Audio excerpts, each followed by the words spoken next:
நவீன தொழில்நுட்ப காலத்திலும் ரயில் பயணத்தையே அவர் தேர்ந்தெடுக்க என்ன காரணம்? அப்படி அந்த ரயிலில் என்ன இருக்கிறது? இந்த செய்தி தொகுப்பில் பார்க்கலாம். இரும்புத்திரை நாடான வடகொரியாவின் அதிபர் கிம் ஜாங் உன் எப்போதும் பயணிக்கும் ரயில் வண்டி இது.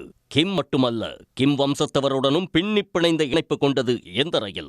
வடகொரிய அதிபராக பொறுப்பேற்றுக் கொண்ட பிறகு 2018 மற்றும் 2019 ஆண்டுகளில் சீனாவுக்கு சென்றபோதும் சரி, 2019 அமெரிக்க அதிபர் ட்ரம்ப் உடனான வரலாற்று முக்கியத்துவம் வாய்ந்த ஹனோய் சந்திப்பின் போதும் சரி, எந்த ரயிலில் தான் சென்றார் கிம். ரஷ்ய பயணங்களுக்கும் விமான பயணத்தை தவிர்த்து ரயிலைத்தான் தேர்வு செய்கிறார் கிம் ஜாங் உன். அப்படி என்ன இருக்கிறது எந்த ரயிலில்? குண்டுகள் துளைக்காத இந்த ரயில் நகரும் கோட்டை என அழைக்கும் அளவுக்கு அதி உயர் பாதுகாப்பு வசதிகள் கொண்டது. மணிக்கு 60 கிலோமீட்டர் வேகத்தில் செல்லும் இந்த ரயிலில் சுமார் 15 பெட்டிகள் இருக்கின்றன. கான்ஃபரன்ஸ் அறை, படுக்கை அறை, சமையல் அறை என எல்லா வசதிகளும் கொண்டது.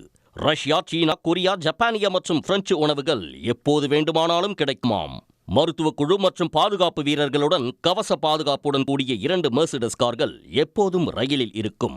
உயர் பாதுகாப்பு கொண்ட இந்த ரயிலை நாட்டு மக்களிடம் உரையாடவும் கிம் பயன்படுத்துகிறார். கிம் ஜாங் உன் தனக்கென தனியாக ஜெட் விமானம் வைத்திருந்தாலும் கூட தனது தந்தையும் முன்னாள் அதிபருமான கிம் ஜோங் இல் வழியில் ரயிலையே பயன்படுத்துகிறார். 2011 ஆண்டு ரயில் பயணத்தின் போதுதான் கிம் ஜோங் இல் மாரடைப்பு ஏற்பட்டு உயிரிழந்தார். வடகொரிய நிறுவனரும் கிம்மின் தாத்தாவுமான கிம் இல் சுங் கூட இறுதி வரை ரயிலையே பயன்படுத்தி வந்துள்ளார். உடனுக்குடன் செய்திகளை தெரிந்து கொள்ள சன் நியூஸ் பெல் ஐகானை கிளிக் பண்ணுங்க.